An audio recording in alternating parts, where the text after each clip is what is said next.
오늘 함께 저희가 묵상하게 될 나훔서는 나훔 선지자의 이름, 그 이름의 뜻은 위로하다, 격려자 이런 뜻입니다. 위로라고 하는 사전적 의미는 따뜻한 말이나 행동으로 괴로움을 덜어주거나 슬픔을 달래준다라는 뜻이 있습니다. 그런데 오늘 보게 될 이 나훔서는 위로의 메시지보다 화가 나 있는 하나님의 모습을 자주 보여주는데요. 2절 말씀 같이 한번 보겠습니다. 여호와는 질투하시며 보복하시는 하나님이시라. 여호와는 보복하시며 진노하시되 자기를 거스르는 자에게 여호와는 보복하시며 자기를 대적하는 자에게 진노를 품으시며. 여러분, 우리가 믿는 하나님은 사랑이 풍성하신 하나님이신데 성경에 보면 하나님이 진노하시는 장면들이 많이 등장을 합니다. 하나님의 진노는 공의로운 진노로서 하나님을 대적하거나 하나님을 거스르는 자에게 임한다라고 말씀을 하고 계시지요. 본문에서 하나님의 대적자가 누구일까요? 하나님의 대적자는 하나님의 백성들이 아닙니다. 오늘 본문에서 하나님의 대적자는 하나님의 백성들을 괴롭히는 니느웨 사람들을 의미하고 있습니다. 하나님은 왜 니느웨 사람들에게 이렇게 분노하셨을까요? 여러분, 니느웨는 아수르의 수도지요? 아시리아. 아수르는 세계의 패권을 장악하고 세계의 중심 무대로 급부상하면서 굉장히 교만해졌습니다. 주의 백성들을 학살하지요. 주님을 버리고 우상 숭배를 일삼지요. 하나님을 모독하고 하나님을 대적하는 죄를 범했습니다. 그래도 하나님은 니느웨 사람들조차도 사랑하셔서 저들에게 선지자 요나를 보내주셨지요. 돌이킬 기회를 주셨습니다. 요나가 회개를 선포했을 때 왕이 회개하고 국민들도 회개하고 심지어 짐승들까지 다 금식하면서 회개의 운동이 벌어졌다고 우리가 바로 얼마 전 요나서에서 계속 확인을 했습니다. 저들의 진정성을 보신 하나님은 용서의 은혜를 베풀어 주셨지요. 그런데 이런 자비와 은혜의 역사가 있은 지 약 한 세기 만에, 100년 만에 다시 니느웨가 타락했습니다. 한 신학자의 말처럼 니느웨는 회개한 것을 다시 회개한 그러한 상황이 되었습니다. 아수르는 200년 동안 세계 역사의 절정에서 온 세상을 다스렸습니다. 저들의 영토는 세계에서 가장 넓었지요. 군사력, 정치력, 경제력 모두 최고였습니다. 그러나 하나님 무서운 줄 모르고 저들이 점령하는 나라마다 어린이, 노약자, 노인, 사람들을 비인간적으로 학대하고 공포 정치를 펼쳤습니다. 지금 러시아가 우크라이나에게 행하는 것보다 더 심하게, 과거 일제시대 때 대한민국이 당했던 것보다 더 심하게, 일부 역사학자들은 그래서 이 아수르를 향해서 고대 근동의 망난이다라는 표현을 썼습니다. 아수르는 주님의 백성들이 살고 있는 북방 이스라엘, 북이스라엘조차 다 멸망시켜버렸습니다. 이제 남은 것은 반쪽 하나님의 선민, 남유다 사람들만 지금 남아있는 것이지요. 남유다 사람들은 벌벌 떱니다. 하나님의 선민이라고 하는 우리 반쪽 북이스라엘이 저렇게 멸망했으니 언제 저 아수르가 우리를 쳐들어와서 우리를 죽일지 두려움이 있지요. 긴장과 불안과 절망의 나날입니다. 미국에도 대포 한 대 떨어진다 그러면 마트에 라면이 동나지 않습니까? 전쟁은 두려운 것입니다. 이제 아수르는 남방 유다의 땅도 조금씩 땅 따먹기를 시작합니다. 저 시골 변두리 지역부터 서서히 점령하고 이제 예루살렘 성까지 다 포위해버렸습니다. 여러분, 예루살렘 성전은요, 유태인들 이스라엘 사람들에게 있어서 그저 성전, 예배하는 곳만이 아니라 저들 삶의 중심지이고 저들 신앙의 중심지이고 거기서 공부하고 애들 가리키고 저들이 함께 살아가는 공동체의 중심지가 예루살렘 성전입니다. 그런데 그 성전이 지금 아수르에 의해서 포위를 당했습니다. 삶의 터전을 잃었습니다. 신앙을 버려버릴 위기에 있습니다. 자식 잃었지요? 부모 잃었지요? 가족은 온데간데 없습니다. 이스라엘에 무슨 희망이 남아있겠습니까? 그러나 오늘 본문에 보면 우리 하나님 어떤 분이시지요? 하나님은 이 모든 상황을 침묵으로 다 지켜보고 계십니다. 사랑하는 자녀들이 겪는 아픔이 무엇인지 다 보고 계셨습니다. 하나님은 절망의 끝에서 새 희망을 창조하는데 달인이시지요. 갑자기 자연재해가 일어나고 격렬한 태양빛이 비추는 통에 아수르의 이 사내립 군대들이 퇴각을 하기 시작합니다. 하나님이 보호하사 우리 유다 만세, 만만세, 인류 역사 가운데 이 대제국이었던 아수르가 유일하게 점령하지 못한 나라가 남유다가 됩니다. 바로 이 시점에 아수르의 침략이 멈추고 그들이 예루살렘으로 다 떠나갔을 때 하나님은 나훔이라는 선지자를 세우셔서 니느웨로 파송하십니다.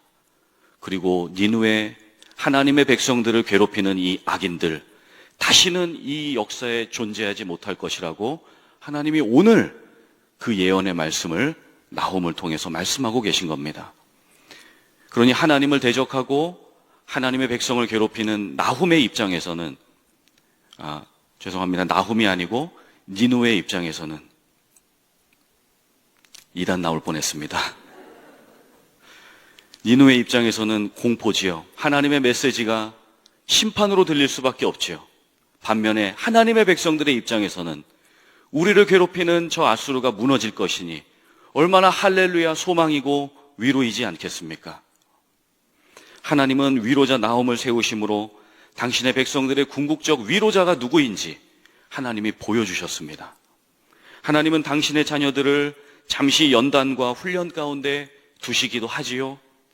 그러나 하나님은 당신의 자녀들이 계속해서 원수들에 의해 고통을 받고 괴로움 당하는 것을 그냥 보고만 계시지 않습니다.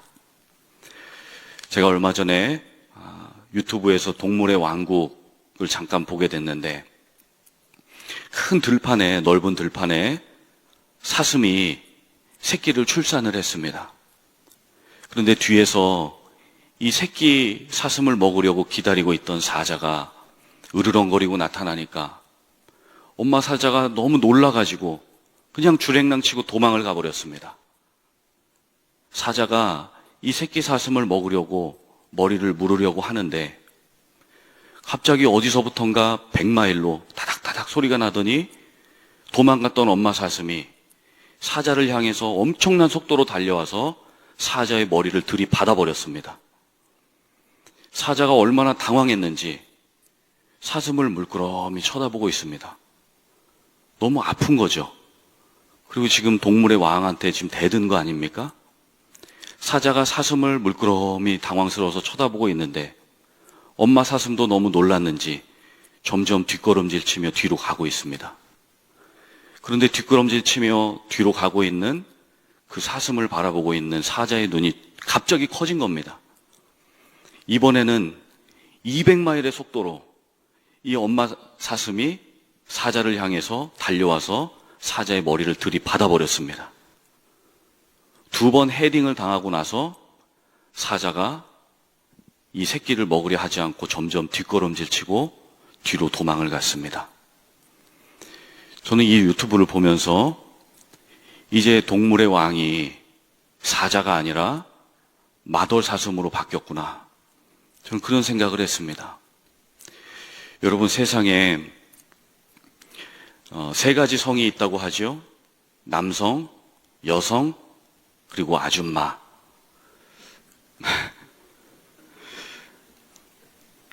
절대 비하 발언은 아닙니다. 산전수전 공중전, 들판전까지 다 겪어보신 우리 아줌마 사슴이 사자를 이겨버렸습니다. 여러분, 하나님은 우리가 고난받을 때, 악인들에 의해, 원수들에 의해 고통받을 때 엄마 사슴보다 더 빠른 속도로 달려와서 우리를 괴롭히는 마귀를 들이받아 주십니다. 예수님은 십자가로 마귀의 머리를 밟아버리셨지요. 창세기 3장 원초복음에 있는 것처럼 여자의 후손이 사탄의 머리를 밟아버리셨습니다. 하나님은 당신의 자녀들이 아파하고 고통 가운데 신음하는 것을 보고만 계시지 않습니다. 유명한 유태인 랍비 신학자인 아브라함 조슈아 헤셀이라고 하는 분이 있습니다. 그분은 지금 남유다가 아수르에게 당하는 이 모습을 지켜보시는 하나님, 그 마음은 어떠셨을까? 그 마음은 자식을 먼저 떠나보낸 부모의 심정과 같이 갈기갈기 찢어져 있었을 것이다. 그러니 하나님이 악인들에 대해 분노할 수밖에 없으셨다. 이렇게 표현을 한 것을 보았습니다. 그래서 12절부터 한번 보십시오. 12절 전반부는 아수르를 향한 하나님의 심판의 메시지가 기록이 됩니다. 12절 말씀에 보면 여호와께서 이같이 말씀하시기를 그들이 비록 강하고 많을지라도 반드시 멸절을 당하리니 그가 없어지리라. 여러분, 이 예언이 선포된 지 20년도 되지 않아서 고대의 대제국이었던 3000년 역사를 자랑했던 아수르가 하나님의 예언의 메시지 선포된 지 20년도 되지 않아서 역사에서 흔적도 없이 다 사라져 버렸습니다. 하나님께서 저 교만한 아수르의 사내립 군대를 어떻게 없애셨을까요? 하루아침에 예루살렘 성을 포위하고 있던 그 악인들을 향해서 하나님이 한 천사를 파송하셨습니다. 그 천사가 저들을 어떻게 정리했는지 성경에 구구절절히 나와 있진 않지만 하나님이 천사를 파송하셔서 저들을 정리하셨는데 적군 18만 5천 명을 하루아침에 다 제거하셨습니다. 우리 하나님은 아무리 위대한 백성이라 할지라도, 아무리 3,000년, 3만 년 역사를 가지고 있는 아수르라 할지라도 하나님 하루아침에 역사하시면 하나님의 백성들을 보호하실 수 있는 하나님이신 줄 믿습니다. 12절 이제 넘어가고 13절을 보겠습니다. 여기서부터는 유다를 향한 하나님의 위로의 말씀이지요. 13절에 보시면 내가 전에는 너를 괴롭혔지만 다시는 너를 괴롭히지 아니할 것이라.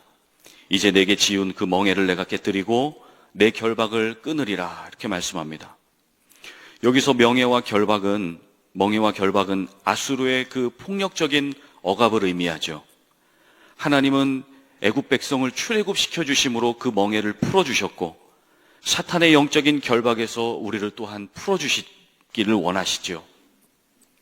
영적인 결박뿐만 아니라 우리를 결박하고 있는 육신의 질병에서도 하나님은 회복시켜 주기를 원하시죠. 육신과 영적인 부분뿐만 아니라 정신적으로 우울함에 있는 분들도 하나님께서 위로하고 회복해 주기를 원하십니다.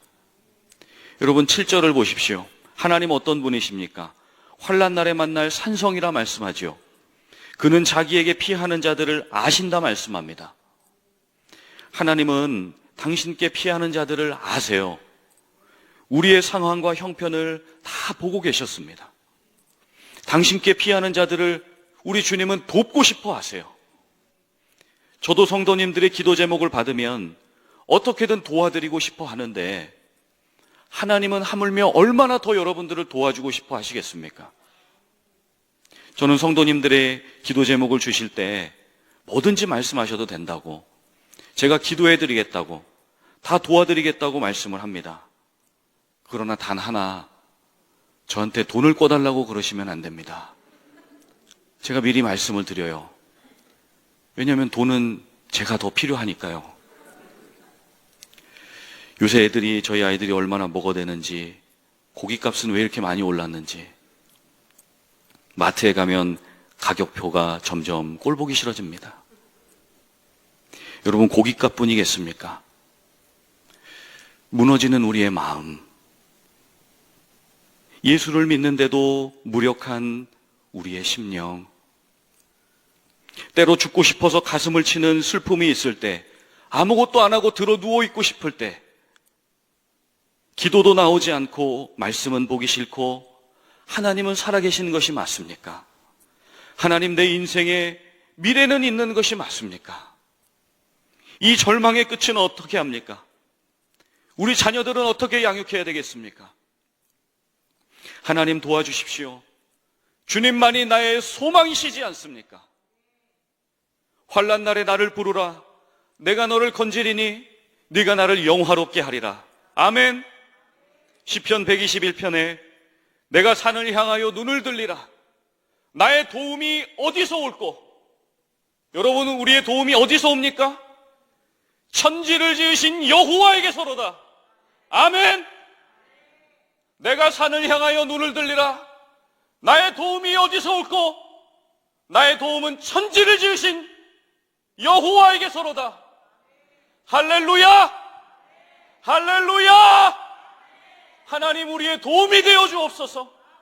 하나님 가장 깊은 절망의 때에 가장 깊은 위로가 되어 주옵소서. 하나님만이 우리의 소망이십니다. 하나님만이 우리의 영원한 희망이십니다. 하나님은 우리에게 계속해서 주기를 원하세요. 너 11조 얼마 했냐? 너 몇 년 헌신했냐?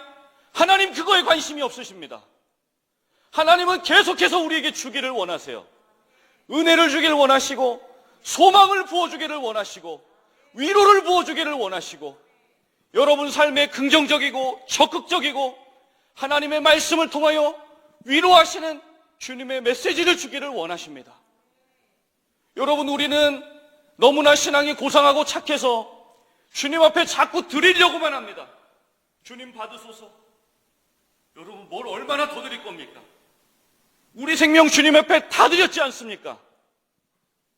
주님 앞에 우리의 삶 다 드렸지 않습니까?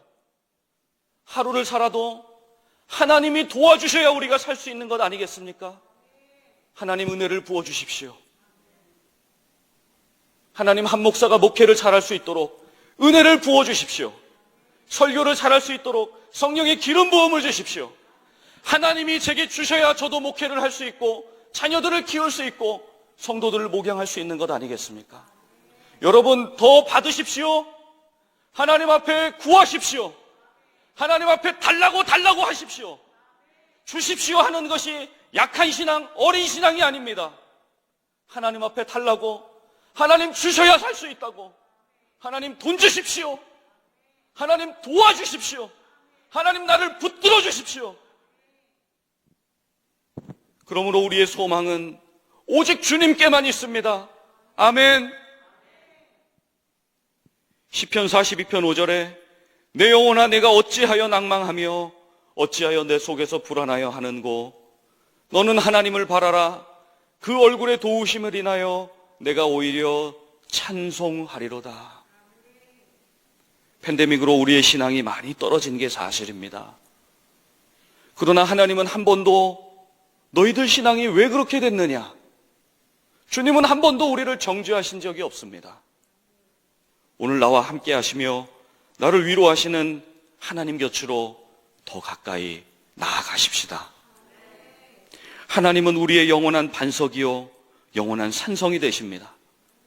모든 위로의 하나님, 우리 주의 성령께서 우리의 심령과 우리의 가정과 자녀손들과 생업을 붙들어 주실 것입니다.